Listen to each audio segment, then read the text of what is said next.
ತಾಲೂಕಿನ ಮಳಖೇಡ ಹತ್ತಿರ ಇರುವಂಥ 3 ಕಿಲೋಮೀಟರ್ ಅಂತರದಲ್ಲಿರುವಂಥ ಬಿಜನಹಳ್ಳಿ ಗ್ರಾಮ.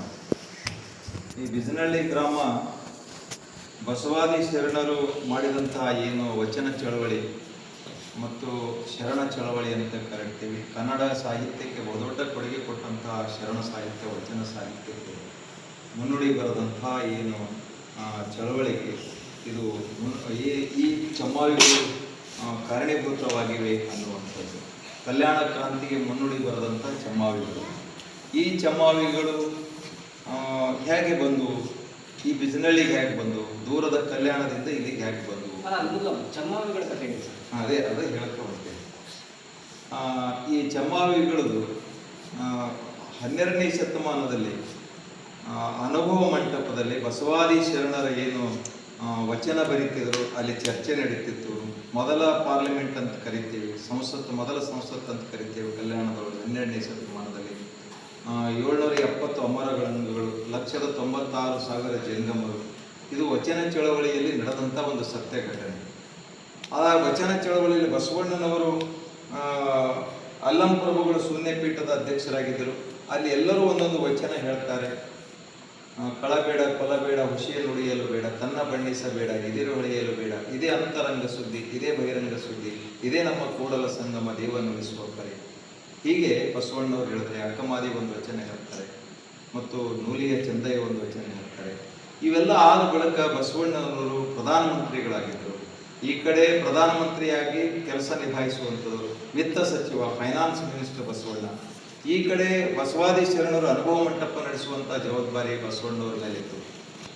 ಆ ಅನುಭವ ಮಂಟಪದ ಕಾರ್ಯಚಟುವಟಿಕೆಗಳನ್ನು ಮುಗಿಸಿಕೊಂಡು ಕಲ್ಯಾಣದ ನಡುಬೀದಿ ಒಳಗೆ ಬರುವಂಥ ಸಂದರ್ಭದಲ್ಲಿ ಚಪ್ಪಲಿ ಹೊಲಿಯುವಂಥ ಕಾಯಕ ಯೋಗಿ ಕುಲಕುಪ್ಪ ಶರಣರಿದ್ದು ಸಮಗಾರ ಹರಳೆ ಚಪ್ಪಲಿ ಹೊಲಿಯುವಂಥ ಕೆಲಸ. ಅದಕ್ಕೆ ಆ ಚಪ್ಪಲಿ ಹೊಲಿಯುವಂಥ ಒಬ್ಬ ಕಾಯಕ ಯೋಗಿ, ನೂಲಿಯ ಚಂದಯ್ಯ ಹಗ್ಗನಶರು.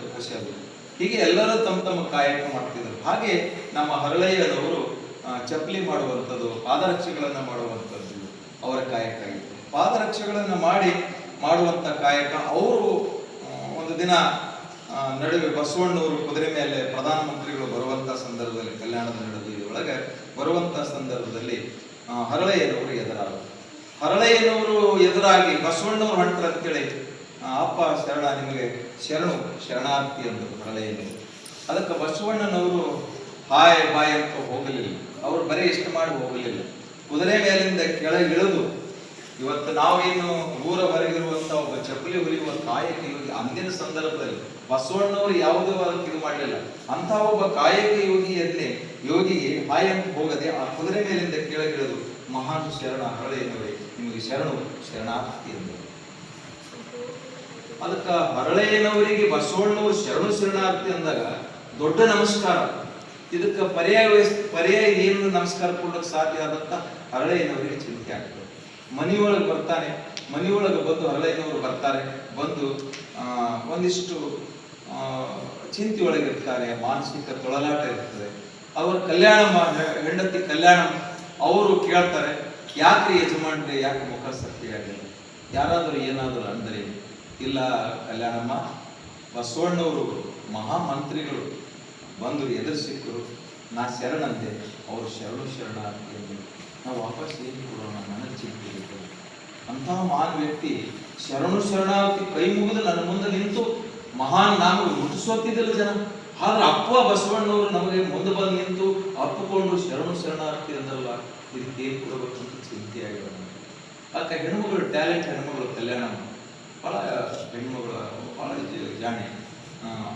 ಆ ತಾಯಿ ಕಲ್ಯಾಣ ಅಂದ್ರೆ ಹರಳಯ್ಯನವರ ಹೆಂಡತಿ ಹೇಳ್ತಾರೆ, ಅದಕ್ಕೆ ಯಾಕೆ ಚಿಂತೆ ಮಾಡ್ತೀನಿ ನನ್ನ ಒಡೆಯ, ಇಷ್ಟು ಚಿಂತೆ ಮಾಡೋ ಅವಶ್ಯಕತೆ ಇಲ್ಲ, ನಮ್ಮಿಬ್ಬರ ತೊಡೆಯ ಚರ್ಮವನ್ನು ತೆಗೆದು ಪಾದರಕ್ಷೆಗಳನ್ನ ಮಾಡಿ ಅಪ್ಪ ಬಸವಣ್ಣನವರಿಗೆ ಅರ್ಪಿಸೋಣ ಅಂತ ಉಪಾಯ ಹೇಳ್ತಾರೆ. ಇಷ್ಟು ಅಂತ ಬಳಕ ಎಲ್ಲಕ್ಕೂ ಸಾಧ್ಯತೆ. ತೊಡೆಯ ಚರ್ಮ ತೆಗೆಯುವುದು ಬಹಳ ಕಷ್ಟ. ಆದರೂ ಇಬ್ಬರು ಸತಿಪತಿಗಳು ಒಂದಾದ ಭಕ್ತಿ ಹಿತವಾಗ್ತಿದೆ ಶಿವಂಗಿ ಅನ್ನುವಂಥದ್ದು. ಅವರಿಬ್ಬರು ಗಂಡ ಹೆಂಡತಿ ತಮ್ಮ ಕಾಯಕದಲ್ಲಿ ಏನಿದ್ರು, ಕಾಯಕದ ಆ ಕೆಲಸ ಮಾಡುವಂಥ ಚಪ್ಪಲಿ ಹೊಲಿಯುವ ಕಾಯಕ, ಆ ಚಪ್ಪಲಿಯನ್ನ ಮಾಡಿ ಅದು ತೊಡೆಯ ಚರ್ಮ ಎಷ್ಟು ಕಷ್ಟ ಆದರೂ ಇಬ್ಬರು ತೊಡೆಯ ಚರ್ಮವನ್ನು ತೆಗೆದು ಪಾದರಕ್ಷೆಗಳನ್ನು ಮಾಡಿ, ಸುಂದರವಾದಂಥ ಪಾದರಕ್ಷೆಗಳನ್ನು ಮಾಡಿ ಅಪ್ಪ ಬಸವಣ್ಣನವರ ಮನೆಗೆ ಬರ್ತಾರೆ. ಬಸವಣ್ಣನವರ ಮನೆ ಅಂದ್ರೆ ಬಹಳ 24 ಗಂಟೆ ಜನರ ಇದಕ್ಕೆ ಸೇವೆಗಾಗಿರುವಂಥದ್ದು. ಆ ಮನೆಗೆ ಬರುವಂತ ಸಂದರ್ಭದಲ್ಲಿ ಎದುರು ಬರ್ತಾರೆ, ಮನೆಯೊಳಗ ಎದುರು ಬಂದಾಗ ಬಸವಣ್ಣವರು ಅಂತಾರೆ, ಕಲ್ಯಾಣಮ್ಮ ಹರಳೆಯನವರು ನಮ್ಮ ಮಹಾಮನೆಗೆ ಬರ್ತಾ ಇದ್ರಲ್ಲ, ಬಹಳ ಸ್ವಾಗತ. ನೀವು ಒಂದು ತಾಸು 1 ಗಂಟೆ ತಡ ಮಾಡಿ ಬಂದಿದ್ದೆ, ಆದ್ರೆ ನಾನೇ ನಿಮ್ಮ ಮನೆಗೆ ಅಂಬಲಿ ಕುಡ್ಲಿಕ್ಕೆ ಬರ್ತಿದ್ದಲ್ಲ ಅಂತಂದ್ರೆ ಬಸವಣ್ಣವರು.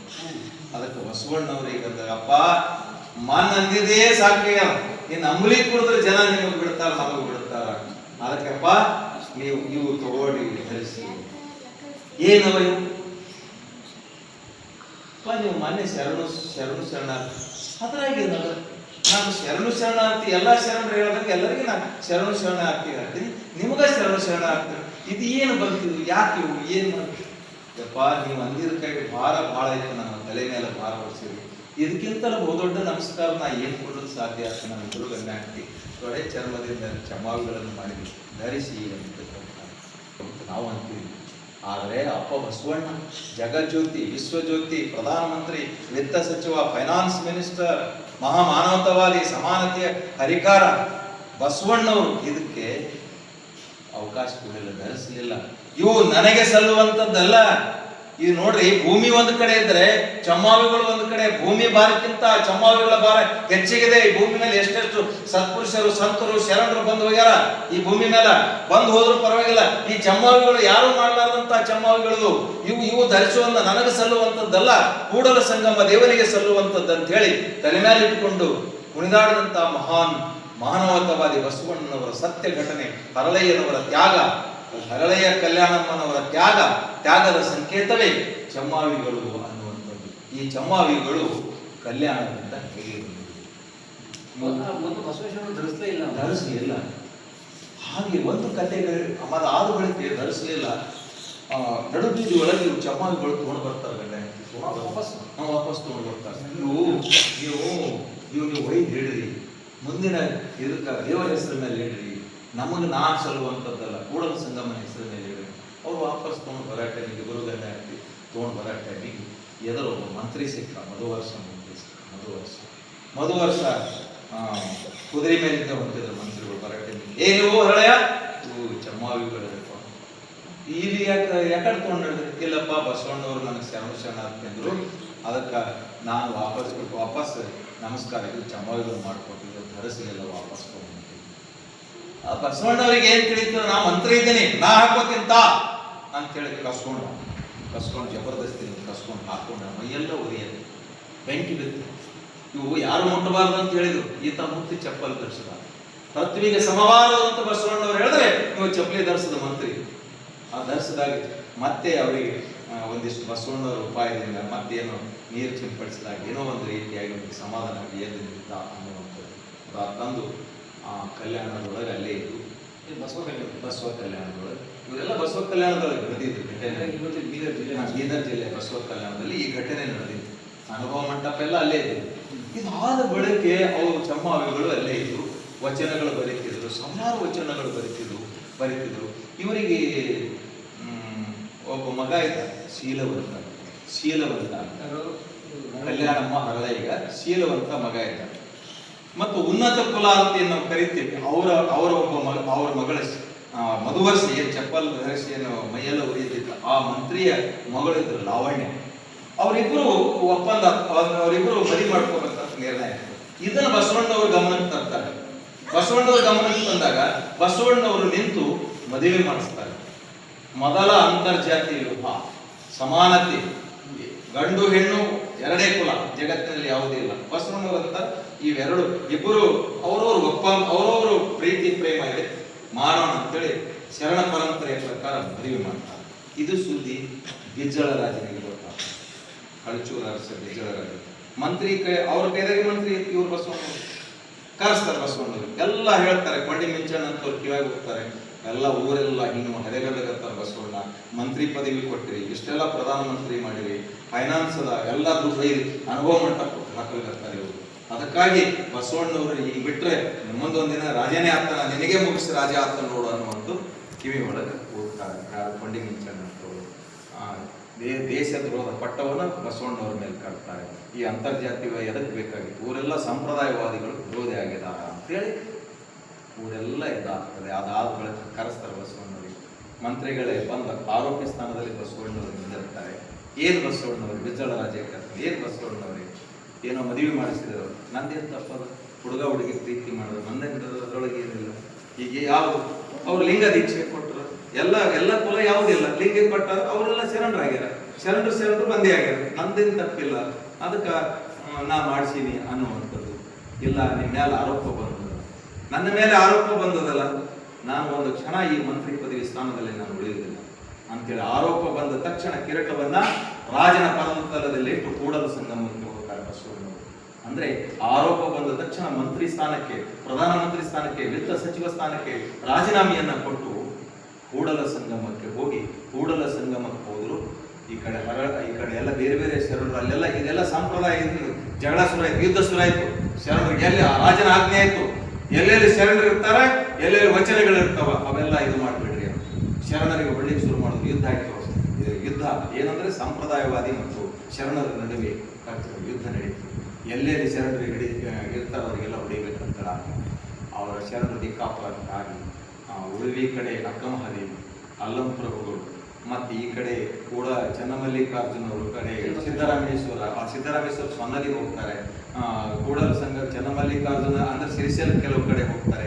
ಉಳಿವಿಗೆ ಚನ್ನಬಸವಣ್ಣ ಉಳಿವಿ ಕಡೆ ಹೋಗ್ತಾರೆ. ಬಸವಣ್ಣವ್ರ ಹಳೆಯ ಚನ್ನಬಸವಣ್ಣ ಅವರು ಹೋಗ್ತಾರೆ. 770 ಶರಣರು ಆ ರಾಜ್ಯದ ದೇಶದ ನಾನಾ ಮೂಲಗಳಿಗೆ ಹೋಗ್ತಾರೆ. ಹೋಗಿದಾಗ ವಚನ ಸಾಹಿತ್ಯವನ್ನು ಉಳಿಸೋದೇ ಬಹಳ ಕಷ್ಟ ಆಗಿದೆ. ವಚನ ಕಟ್ಟು ಬಹಳ ವರ್ಷಗಳಿಂದ ಸುದೀರ್ಘ ತಪಸ್ಸಿನಿಂದ ಎಲ್ಲ ಶರಣರು ಏನು ಇವನಾರವ ಎಂದೆನಿಸಿದರಯ್ಯ, ಇವ ನಮ್ಮವ ಎಂದೆನಿಸೆಯ, ಕೂಡಲ ಸಂಗಮ ದೇವ ನಿಮ್ಮ ಮನೆಯ ಮಗನೆಂದೆನಿಸೆಯ. ಇವೆಲ್ಲ ಸಂವಿಧಾನದ ಪೀಠಿಕೆ. ಈ ಅವಾಗಿನ ಸಂದರ್ಭದಲ್ಲಿ ಶರಣರು ಸಮಾನತೆ, ಇವತ್ತು ಪ್ರಜಾಪ್ರಭುತ್ವದಲ್ಲಿ ಸಂವಿಧಾನದ ಪೀಠಿಕೆ, ಪ್ರಿಯಾಂಬಲ್ ಆಫ್ ದ ಕಾನ್ಸ್ಟಿಟ್ಯೂಷನ್ ಅಂತ ಹೇಳ್ತೇವೆ. 12ನೇ ಶತಮಾನದಲ್ಲಿ ಶರಣರು ಕೊಟ್ಟಂತಹ ಪ್ರಿಯಾಂಬಲ್ ಆಫ್ ದ ಕಾನ್ಸ್ಟಿಟ್ಯೂಷನ್, ಸಂವಿಧಾನದ ಪೀಠಿಕೆ ಅಂಶಗಳು ಅದರಲ್ಲಿವೆ. ಕಳಬೇಡ ಕೊಲಬೇಡ ಅನ್ನುವಂಥದ್ದಲ್ಲಿ ಅವು ಎಲ್ಲ ಕಾಲಂಗಳು ಬರ್ತವೆ. ಇಂಥ ವಚನಗಳು ಬೆಟ್ಟದ ಮೇಲೊಂದು ಮನೆ ಮಾಡಿ ಮೃಗಗಳಿಗೆ ಅಂಜಿದಳಂತೆ, ಸಮುದ್ರದ ಅಡೆಯಲ್ಲಿ ಒಂದು ಮನೆ ಮಾಡಿ ಸಮುದ್ರದ ನೊರೆತರೆಗಳಿಗೆ ಅಂಜಿದಳಂತೆಯ, ಸಂತೆಯೊಳಗೊಂದು ಮನೆ ಮಾಡಿ ಶಬ್ದಕ್ಕೆ ನಾಚಿದಳಂತೆಯ, ಲೋಕದೊಳಗೆ ಹುಟ್ಟಿದ ಬಳಿಕ ಸ್ತುತಿನಿಂದೆಗಳು ಬಂದರು, ಮನದಲ್ಲಿ ಕೋಪವ ತಾಳದೆ ಸಮಾಧಾನಿಯಾಗಿರ್ಬೇಕಂತ ಕನ್ನಡದ ಮೊದಲ ಕವಿಯತ್ರಿ ಅಕ್ಕ ಹೇಳ್ತಾಳೆ. ಇಂಥ ವಚನಗಳು ಕಟ್ಟಿದ ಲಿಂಗವನ್ನು ಬಿಟ್ಟು ಬೆಟ್ಟದ ಲಿಂಗಕ್ಕೆ ಹೋಗುವನ್ನ ಲಟನೆ ಹೊಡೆಯಂತ ಅಂಬಿದರ ಚೌಡೈ. ಇಂಥ ಕಠೋರವಾದಂಥ ವಚನಗಳು, ಅದ್ಭುತವಾದಂಥ ವಚನಗಳು. ಆ ಕಟ್ಟನ್ನ ಉಳಿಸ್ಬೇಕು, ಮುಂದಿನ ಶತಮಾನಕ್ಕೆ ಉಳಿಸ್ಬೇಕು. ಮುಂದಿನ ಶತಮಾನದ ಬಸವಾದಿ ಕನ್ನಡ ಸಾಹಿತ್ಯಕ್ಕೆ, ವಚನ ಸಾಹಿತ್ಯ ತೆಗೆದ್ರೆ ಕನ್ನಡ ಸಾಹಿತ್ಯಕ್ಕೆ ಬೆಲೆ ಇಲ್ಲ. ಸರಳ ಅಚ್ಚ ಕನ್ನಡದಲ್ಲಿ ಬರೆದಂಥ ಕನ್ನಡ ಭಾಷೆ ಶ್ರೀಮಂತಿಕೆಯನ್ನು ಹೆಚ್ಚಿಸಿದಂತಹ ವಚನ ಸಾಹಿತ್ಯ, ದಾಸ ಸಾಹಿತ್ಯ, ಈ ವಚನ ಸಾಹಿತ್ಯ ಬಹುದೊಡ್ಡ ಸಾಹಿತ್ಯ ಅದು. ಅದಕ್ಕೆ ವಚನ ಸಾಹಿತ್ಯವನ್ನು ಉಳಿಸ್ಬೇಕಂತೇಳಿ ಎಲ್ಲ ಶರಣರು ಗಂಟು ಕಟ್ಕೊಂಡು, ಆ ವಚನಗಳ ಗಂಟು ಕಟ್ಕೊಂಡು ಉಳಿವಿ, ಶ್ರೀಶೈಲ, ಯಾವ ಕಡೆ ಈ ಕಡೆ ಬರಟ್ಟೆ ಇವು ಪಾದರಕ್ಷೆಗಳನ್ನು ಸಹಿತ ಇವನು ಸುಡ್ತಿದ್ರು. ಇವನ್ನ ಬಚಾವ್ ಮಾಡ್ಕೊಂಡು ಇವನ್ನೆಲ್ಲ ಉಳಿಸ್ಬೇಕಂತೇಳಿ ತಲೆ ಮೇಲೆ ಇಟ್ಕೊಂಡು ಶರಣರು ಈ ಕಡೆ ಬಂದು ಇಲ್ಲಿ ಬಂದು ನದಿ ತುಂಬ ಹರಿತಿತ್ತು, ಕಾಗಿಣ ನದಿ. ಅದನ್ನ ಇಲ್ಲಿ ಸೊಲಬಣ್ಣ ಕುಟುಂಬದ ಇವ್ರ ಕುಟುಂಬ ಎಷ್ಟು ತಲೆಮಾರು, 12ನೇ ಶತಮಾನದ ತಲೆಮಾರು ಇವ್ರು, ಎಷ್ಟು 13ನೇ ತಲೆಮಾರು ಅವ್ರ ತಾತ ಮುತ್ತಾತ ಇಲ್ಲಿ ಬಂದು ಊರಿನವರಿಗೆ ಕರೆದು ಇವು ಸೊಲಬಣ್ಣ ಕುಟುಂಬ, ಇವ್ರ ಮನೆ ಇತ್ತೇಳಿ ಸೊಲಬಣ್ಣ ಕುಟುಂಬದವರಿಗೆ ಹೇಳಿ ಊರಿನವರಿಗೆ ಕರೆಸಿ ಒಂದಿಷ್ಟು ಹೇಳಿ, ಇವು ಶರಣರ ಚಮ್ಮಾವಿಗಳು, ಮುಂದೆ ಒಂದು ದಿನ ಇತಿಹಾಸ ಹೇಳುತ್ತವೆ, ಸತ್ಯ ಘಟನೆಯನ್ನ ತಿಳಿಸುವಂತ ಒಂದು ಕುರುಹುಗಳಿವೆ. ಶರಣರ ಕುರುಹುಗಳು ಮತ್ತೆ ಎಲ್ಲಿ ಸಿಗುವುದಿಲ್ಲ, ಕಲ್ಯಾಣಗಳು ಎಲ್ಲಿ ಸಿಗುವುದಿಲ್ಲ. ಇವನ್ನ ಜೋಪಾನವಾಗಿ ಇಡಬೇಕಪ್ಪ. ಇವ್ ಯಾರಿಗೆ ಮುಟ್ಟು ಬಿಡಬೇಡ್ರಿ, ಕುಂಕುಮ ಇವತ್ತಿ ಹಚ್ಚಬೇಡ್ರಿ, ಇದು ಜಾಕಿಯಾಗಿಡ್ರಿ. ಮುಟ್ಟಿದ್ರಂದ್ರೆ ಆ ಚರ್ಮಗಳು ಏನಾಗ್ತವೆ ಅಂತಂದ್ರೆ ಹೋಗ್ತವೆ. ಅದಕ್ಕ ಜೋಪಾನವಾಗಿ ಇಡಬೇಕಂತ ಹೇಳಿ ಇಟ್ರು. ಮತ್ತೆ ಶ್ರೀಗೇರಿ ಶ್ರೀಗಳು ಬಂದು ಇವೆಲ್ಲ ವ್ಯವಸ್ಥೆ ಇದು ಅದು ಮತ್ತೆ ಪ್ರಯೋಗಾಲಯ ಕಳಿಸಿದ್ರು. ಕೆಲವರಿಗೆ ಡೌಟ್ ಬರ್ತದೆ, ಇವು ಚಮ್ಮಾವಿಗಳು ಎಲ್ಲಿಂದ ಬಂದು, ಇದು ಚಮ್ಮಾವಿಗಳು ಇವು ಖರೇನೆ ಶರಣರದವ ಅಂತೇಳಿ, ಎಷ್ಟನೇ ಶತಮಾನ ಹೌದಲ್ಲ ಅಂತ ಪ್ರಶ್ನೆ ಮಾಡ್ತಾರೆ. ಅವಾಗ ಶ್ರೀಗಳು ಪ್ರಯೋಗಾಲಯ ಕಳಿಸಿ ಮಾನವನ ಚರ್ಮದಿಂದ ಮಾಡಿದ ಚಮ್ಮಾವಿಗಳಂತ ಪುರುವಾಗಿ ಇವತ್ತು ಬಸವ ಕಲ್ಯಾಣದಿಂದ ಬಂದಂತಹ ಚಮ್ಮಾವಿಗಳು ಜೋಪಾನವಾಗಿ ಯಾರೇ ಬಂದರೂ ನಮ್ಮ ಊರಿನ ಜನ, ನಮ್ಮ ತಾಲೂಕಿನ ಜನ, ಚುನಾಯಿತ ಪ್ರತಿನಿಧಿಗಳು ಸಾಥ್ ಕೊಡೋದಿಲ್ಲ ಅಂದ್ರು. ಇವೆಲ್ಲ ಮೆರವಣಿಗೆ ಮಾಡ್ತೀವಿ, ಈ ಕಲ್ಯಾಣಕ್ಕೆ ಇಲ್ಲಿ ಏನ್ ಮಾಡ್ತೀವಿ ಸಣ್ಣ ಹಳ್ಳಿಯಾಗ ಅಂತಂದ್ರು. ಆದ್ರೆ ನಮ್ಮೂರಿನ ಜನ, ನಮ್ಮ ತಾಲೂಕಿನ ಜನ, ನಮ್ಮ ಜಿಲ್ಲೆಯ ಜನ ಇದಕ್ಕೆ ಆಸ್ಪದ ಕೊಡದೆ ನಮ್ಮ ಚುನಾಯಿತ ಪ್ರತಿನಿಧಿಗಳು ನಾವು ಇಲ್ಲೇ ಇಡ್ತೇವೆ. ನಮ್ಮೂರ ಬಿಸಿನಳ್ಳಿಯಲ್ಲಿ ಎಷ್ಟು ವರ್ಷ ಆಗ್ಬೇಕ ಅಲ್ಲಿ ಮುಂದೊಂದು ದಿನ ಇದು ಒಂದು ಪವಿತ್ರ ಕ್ಷೇತ್ರ ಆಗ್ತದೆ ಅನ್ನುವಂಥದ್ದು ಪರಿಕಲ್ಪನೆಯಿಂದ ಇಲ್ಲಿನ ಗ್ರಾಮಸ್ಥರು ಒಗ್ಗಟ್ಟಾಗಿ ಬಹಳ ಜೋಪಾನವಾಗಿ 12ನೇ ಶತಮಾನದ ಗುರುಗಳು ಇವತ್ತಿಗೆ ಇವೆ. ಇದು ಏನಂದ್ರೆ ಶರಣಾರ್ಥಿ, ದೊಡ್ಡ ನಮಸ್ಕಾರ. ಈ ಇಂಗ್ಲಿಷ್ನೊಳಗೆ good morning, good afternoon, good night ಅಂತೀವಿ. ಇಲ್ಲ, ನೀವು ರಾತ್ರಿ 12ಕ್ಕೆ ಬಂದ್ರು ಶರಣಾರ್ಥಿ. ಜಗತ್ತಿನ ಬಹುದೊಡ್ಡ ನಮಸ್ಕಾರ ಯಾವುದಂದ್ರೆ ಶರಣಾರ್ಥಿ. ಅದಕ್ಕೆ ಈ ಶರಣ ಅಲ್ಲಕ್ಕಾಗಲ್ಲ. ಮತ್ತೆ ಇದು ದೊಡ್ಡ ಪರ್ಯಾಯ ಶಬ್ದನೇ ಇಲ್ಲ. ಮತ್ತ ತೊಡೆಯ ಚರ್ಮವನ್ನೇ ತೆಗೆದಾಗ ಮಾತ್ರ ಆಗ್ತದೆ. ತೊಡೆಯ ಚರ್ಮ ತೆಗೆದಾಗ ಬಸವಣ್ಣವರು ಧರಿಸಲಿಲ್ಲ. ಇದು ನನಗೆ ಸಲ್ಲುವಂಥದ್ದಲ್ಲ, ಪೃಥ್ವಿಗೆ ಸಮವಾದದಯ್ಯ ಅಂತೇಳಿ ತಲೆ ಮೇಲೆ ಕುಣಿದಾಡಂತ ಮಹಾನ್ ಚಮ್ಮಾವಿಗಳು ನಮ್ಮ ನೆಲದಲ್ಲಿವ. ಇದು ಅಭಿಮಾನದ ಸಂಕೇತ, ಸಮಾನತೆಯ ಸಂಕೇತ, ಅಸ್ಪೃಶ್ಯತೆ ನಿರ್ಮೂಲನೆ ಸಂಕೇತ, ಕ್ರಾಂತಿಯ ಕಿಡಿ ಹಚ್ಚಿದಂಥದ್ದು. ಕಲ್ಯಾಣದೊಳಗೆ ಕ್ರಾಂತಿಯಾಗುವುದಕ್ಕೆ ಹರಳೆಯ ಕಲ್ಯಾಣ ಮಾಡಿದಂತ ಏನು ವಚನ ಚಳವಳಿಗೆ ಇಂಬು ಕೊಟ್ಟಂಥದ್ದು ಬಹುದೊಡ್ಡ ಕ್ರಾಂತಿಕಾರಿ ಒಂದು ಚಮ್ಮಾವಿಗಳು. ಇವು ಬಹಳ ದೊಡ್ಡ ಪವಿತ್ರ ಒಂದು ಚಮ್ಮಾವಿಗಳಿವೆ. ಇವನ್ನು ಉಳಿಸಿದಂತ ಕೀರ್ತಿ ನಮ್ಮ ತಾಲೂಕಿನ ಜನತೆಗೆ, ನಮ್ಮ ಊರಿನ ಜನತೆಗೆ, ಬಸವಣ್ಣ ಕುಟುಂಬದವರಿಗೆ ಸಲ್ಲುತ್ತದನ್ನುವಂತ ಮಾತನ್ನು ಹೇಳಿ ನಿಮ್ಮೆಲ್ಲರಿಗೂ ಹಾಯಲ್ಲ ಬಾ ಹೇಳಲ್ಲ. ಶರಣಾರ್ಥಿ.